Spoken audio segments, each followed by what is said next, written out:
आज मैं बात कर रहा हूं रियलिटी की। आज तो हद हो गई है मेरे दिमाग की। मतलब मुझे भी कहीं ना कहीं ऐसा लग रहा है कि ये हो क्या रहा है। ये पब्लिक प्लेटफॉर्म पे मैं आज हूं और मुझे बहुत कम टाइम हुआ है इस पब्लिक प्लेटफॉर्म पे अपनी चीजें शेयर करते हुए, और बड़ी बकवास सी बातें हो रही हैं। मतलब 2 वीडियोस मैंने अभी बनाए हैं जो बहुत वायरल हो रहे हैं, और दोनों में सच्चाई है। हम लोग हिंदुस्तानी हैं, हम लोग इंडिया के अंदर रह रहे हैं, हम लोग फाइनेंशियली इतने ज्यादा बहुत पैसे वाले लोग हैं ऐसा तो मुझे नहीं लगता है।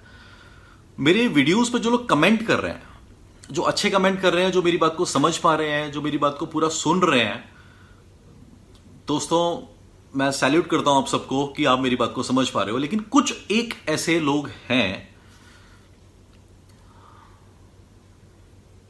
उनकी समझ को तो मैं क्या बोलूं। मतलब वो बाइकर हैं भी या नहीं है, या उन्होंने क्या कर रखा है क्या नहीं कर रखा है, उनकी आईडीज पे उनके फोटोज भी नहीं है और वो बकवास लिख रहे हैं। दोस्तों एक इंसान हिंदुस्तान के अंदर, मुझे पता है कि पैसा कमाना कितना मुश्किल है, मैं भी कोई बहुत फाइनेंशियली रिच इंसान नहीं हूं। हम सब एक कोशिश करते हैं कि वैसे तो एक नॉर्मल लाइफ होती है, सब उसमें जकड़े हुए होते हैं, और फिर भी कोई निकलने की कोशिश करता है, आप और मैं निकलने की कोशिश करते हैं, एडवेंचर करने की कोशिश करते हैं। हम एक बाइक खरीदते हैं। बहुत कम लोग ऐसे होते होंगे कि मैंने देखे, बहुत सारे मोटो ब्लॉगर भी देखे हैं मैंने। इतने पैसे नहीं होते हमारे पास में कि हमने कोई गए, हम शोरूम पे हमने पूरा पैसा फेंका और हम एक बाइक लेके आ गए। हमें वो बाइक कहीं ना कहीं फाइनेंस कराने पड़ती है, अपने पूरे डॉक्यूमेंट्स देके, अपनी पूरी चीजें बता के, अपने पूरे बैंक स्टेटमेंट देके हम कहीं से कोई वो बैंक लोन लेते हैं और हम एक बाइक फाइनेंस कराते हैं, और हमें 2 साल में 3 साल में वो लोन चुकाना होता है। और उस बाइक को लेके एक फर्स्ट सर्विस कराते हैं, या जो भी एक बेसिक फॉर्मेलिटीज होती है वो सब हम कराते हैं, फिर हम आगे निकलते हैं। कई तो इतने अच्छे बेवकूफ मुझे मिले हैं, वो मुझे बोलते हैं कि आपको बाइक को 4-6 महीने चलाना चाहिए था। अरे सरकार, तो मैं सेकेंड हैंड बाइक क्यों नहीं लेता? मैं सिद्धार्थ लाल की न्यू बाइक मैंने क्यों खरीदी? मैनुअल, यूजर मैनुअल मैंने भी पढ़ा है बॉस, यूजर मैनुअल मैंने भी पढ़ा है। मैंने उसकी फर्स्ट सर्विस कराई है, और 5000 किलोमीटर में ऐसा नहीं कि मैं कुछ 24 घंटे चलाया है, 7 या 8 घंटे डेली चला रहा हूं ना, बाकी घंटे तो बाइक रेस्ट ही कर रही है। नहीं समझा सकता। लेकिन आज हद की एक बात बताता हूं। एक सुबह मैंने न्यूज देखी थी जो मेरे दिमाग को अभी भी हिला रही है, कि पाकिस्तान के कुछ, उनको फौजी बोलना भी गलत है, वो तो मतलब क्या बोलूं मैं उनको, फौजी बोलना मेरे को तो नहीं लगता है वो फौजी हैं। फौजी भी होते हैं तो इंसानियत होती है।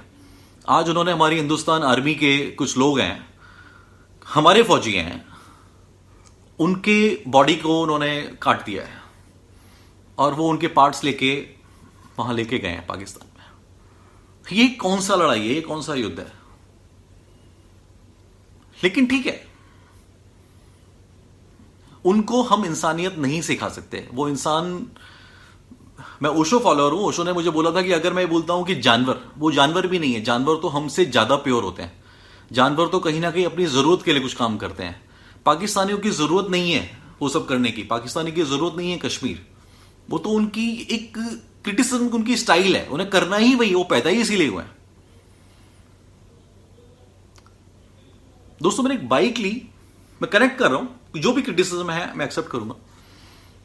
क्या ये भी एक तरह का टेररिज्म नहीं है? क्या ये भी एक तरह की, एक आप इंडियन एक बायर्स जो हम होते हैं, हम कुछ चीज खरीदते हैं और हम अपनी बात दिल से शेयर कर रहे हैं, और हमारे ही लोग उस मेरे वीडियो के बारे में कुछ भी लिख रहे हैं, गालियां लिख रहे हैं, मां बहन की गालियां लिख रहे हैं। ये पब्लिक प्लेटफॉर्म है बॉस, पब्लिक प्लेटफॉर्म में, इसलिए मैं कुछ लिख के कमेंट नहीं कर सकता हूं। मैं चैलेंज करता हूं सब लोगों को, अगर वो मर्द हैं सही में, मेरे से पर्सनली 1 to 1 मिल लें एक बार, मैं बात करता हूं, मैं तुमको समझाता हूं। ऐसा नहीं होता बॉस।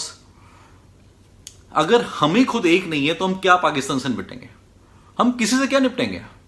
मैं केजरीवाल साहब की बात करता हूं। मुझे पता है मोदी साहब ने बहुत अच्छा वो किया था, सर्जिकल स्ट्राइक। पाकिस्तान नहीं था वो, हमारा इंडिया था। वो पाकिस्तान ने कब्जा किया, एक बाउंड्री है उसके अंदर हमारे फौजी गए थे और वो एक सर्जिकल स्ट्राइक करके आए थे। उसके अगेंस्ट केजरीवाल साहब बोलते हैं कि उन्हें सबूत चाहिए। तो ये पॉलिटिकल सिस्टम बहुत घटिया है। कहीं ना कहीं हम लोग बहुत बायस्ड हैं, हमारी सोच से हम बहुत बायस्ड हैं। हमें पहले न्यूट्रल होना जरूरी है। आज एक कोई बहुत अच्छे सज्जन है, उन्होंने मेरे एसबीआई वाले वीडियो पे किया, वो मुझे बोलता है बैंक सिक्योरिटी। अरे सर, आप बैंक के अंदर जा रहे हो, पूरे उनके डॉक्यूमेंटेशन पूरे कर रहे हो, सारी चीजें पूरी कर रहे हो, और वो आदमी आपको ऐसे भगाता है, ऐसे बोलता है चल निकल, 3-4 दिन बाद आ। ये बैंकर्स का एटीट्यूड है।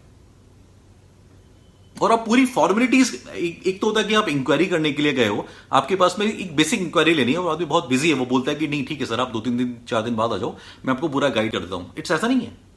इंक्वायरी हो चुकी है, सारे डॉक्यूमेंटेशन तैयार है, सारे डॉक्यूमेंट लेके मैं गया हूं, वो मुझे बोलता है कि चल निकल, 2-3 दिन 4 दिन बाद आ। एसबीआई, वर्ड थोड़े फर्क हो सकते हैं, लेकिन कहने का उसका मीनिंग यही था कि भाई आप जो भी हो 2-4 दिन बाद हो। मैंने उसको बोला कि लिख के दे दो, तो पता नहीं अलमारी में से पीछे से कहां से कोई फॉर्म आ गया। मैंने सिर्फ इतना बोला कि भाई आप ये चीज मुझे लिख के दे दो कि आज फॉर्म फिल नहीं कर सकते हो, आज मेरा अकाउंट नहीं खोल सकते हो। और वो कहीं से पीछे से फॉर्म आ गया, अलमारी में से निकाल लाया है उसको दूसरा कोई बंदा। और मेरे उस वीडियो पे इतने गंदे गंदे कमेंट्स आ रहे हैं दोस्तों, मैं शेयर नहीं कर सकता हूं आपके साथ में। अच्छा है, हम हिंदुस्तानी है, एक दूसरे को गाली देना शायद हमारा राइट है। अब अगर वो जो घटना घट रही है उसके लिए हम क्या करें? हमारे फौजी आज अगर कहीं ना कहीं इतना बुरा सफर करें, उसके लिए हम क्या करें? हम खुद ही एक दूसरे से कनेक्ट नहीं। इतना ईगो, इतना क्लैश हम लोगों के अंदर भरा हुआ है कि कुछ भी हमें देखने को मिलता है, अच्छा या बुरा, हमें कुछ ना कुछ उसके बारे में गलत ही लिखना है। Reality is this. हमें समझना पड़ेगा। देश को बाद में समझो, अपने आप को पहले समझो। जो मेरे सब्सक्राइबर्स हैं, जो मेरे फॉलोअर्स हैं, जो मुझे समझने की कोशिश कर रहे हैं, आई सैल्यूट। इवन जो इस वीडियो को पूरा देख भी रहे हैं उनको भी मैं सैल्यूट करता हूं।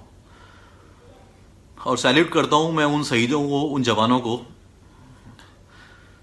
मतलब मुझे आज इतना आया, इतना एरोगेंट मैं हुआ, मैंने अपनी बात बोल पा रहा हूं पब्लिक प्लेटफॉर्म के ऊपर, कि हद है, हमें सुधरना ही पड़ेगा। ये बहुत हो गया ड्रामा बहुत हो गया दोस्तों, हमें सुधरना पड़ेगा। आप मेरे को सब्सक्राइब करो, आप मुझे जो कर सब्सक्राइब मत करो, मैं तो बोलता हूं आप मुझे सब्सक्राइब भी मत करो, मुझे सब डिसलाइक दे दो, लेकिन सोचो कि आप सही कर रहे हो। जो मां बहन की गालियां आप लिखते हो नकली आईडीज बना के, जो मैं सबके लिए नहीं बोल रहा हूं, टू बी वेरी फ्रैंक, मैं सबके लिए नहीं बोल रहा हूं। जो इस बात को समझते हैं वो समझ रहे हैं, वो तो अभी भी समझ रहे हैं, उनको समझाने की मुझे कोई जरूरत भी नहीं है। लेकिन जो गालियां लिखते हैं, मैं उनको बोलने की कोशिश कर रहा हूं पब्लिक प्लेटफॉर्म पे, क्या आप किसी को भी गालियां लिख सकते हो? और अगर लिख सकते हो तो दोस्तों सामने आओ, मैं दिखाता हूं गालियों का मतलब क्या होता है। हद है।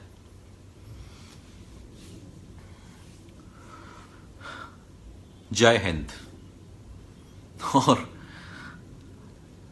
देशभक्ति में या एक मर्दानगी में अगर किसी में भी कोई भी चीजें बीच में लेके बीच में आने की कोशिश करता है, मैं बोलता हूं आ जाओ।